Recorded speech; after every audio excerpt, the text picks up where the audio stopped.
ఇవన్నీ కూడా మనకి పూర్వాన్ని జరుగుతున్నవి.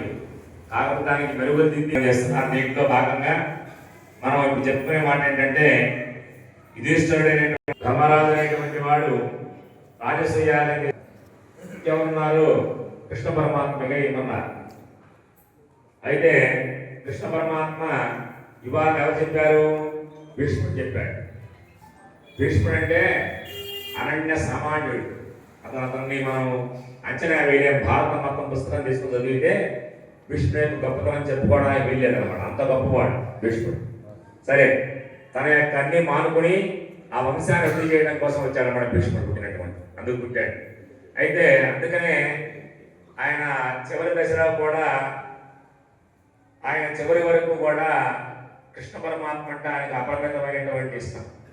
ఆయన ఒక మాట అడుగుతాడు, పరమాత్మ నీ యొక్క దివ్యమంగళమైనటువంటి రూపాన్ని చూపించమని అడుగుతాడు. అలా దర్శించినటువంటి వాడు భీష్ముడు ఒక్కడే, వాడు ధృతరాష్ట్రుడు రెండో వాడు. ఎందుకంటే చూపించాలి కాబట్టి ఆయన దివ్య రూపాన్ని చూపించాలి, లేకపోతే చూపించేవాడు కాదు. అలానే మనం భక్తుడైనటువంటి వాడు వ్యతిరేకించాడు, దుర్యోధనుడు వ్యతిరేకించాడు. అప్పుడున్న వాళ్ళందరూ మౌనంగా ఉన్నారు. శిశుపాలుడు కృష్ణుని ఉద్దేశించి రాసలీల విషయాలు, భీష్ముడి గురించి అసభ్యంగా మాట్లాడాడు శిశుపాలుడు. అయితే అవన్నీ కూడా భీష్ముడు కూడా వివాహం చేసుకోలేదు అని అతన్ని కూడా నానా మాటలు అన్నారు. అన్నా సరే పాండవుల కోపంతో ముగిపోతున్నారు అక్కడ. కానీ వాళ్ళలో బాగా ముందుకు వచ్చేటువంటి వారు ఎవరయ్యా అంటే భీముడు. అందరికంటే ముందు కనిపిస్తున్న బలాన్ని ఎత్తుకునేవాడు భీముడే. కానీ ఆయన్ని కూడా ఆపారు.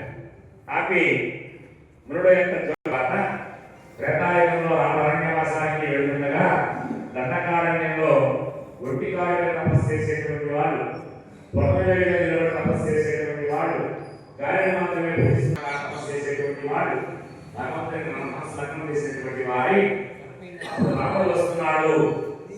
రాముడు వస్తున్నాడు, ఆయన కోసం చూస్తున్నారు. ఒక్కసారి ఆయన్ని కళ్ళతో చూసి ఆయన పదాలు నమస్కరించి సాక్షాత్తు ఆ జగన్మోహన్ అనేటువంటి రాముడిని దర్శించాలనుకున్నారు వాళ్ళందరూ కూడా. అయితే కొంతమంది స్పృశించారు, తాకారు. కొంతమంది ప్రాణం పోగొట్టుకున్నారు, చూడకుండా ప్రాణం పోయింది వాళ్ళకి. అయితే వాళ్ళందరికీ ఒక వరం ఇచ్చాడు పరమాత్మ. ఏమిటంటే, వచ్చే జన్మలో కృష్ణావతారంలో మీ అందరికీ దగ్గరగా ఉంటాను, నేను మిమ్మల్ని తాకుతాను, స్పృశిస్తాను, మీతో ఆడతాను, పాడతాను, నాట్యం చేస్తానని చెప్పినటువంటి వాడై అప్పుడు మీ యొక్క పాపరాశి దర్శనమైపోతుంది. అప్పటి వరకు మీకు పునరుడు వివరించారు. ఇది వాళ్ళ మధ్యనటువంటి సంబంధం.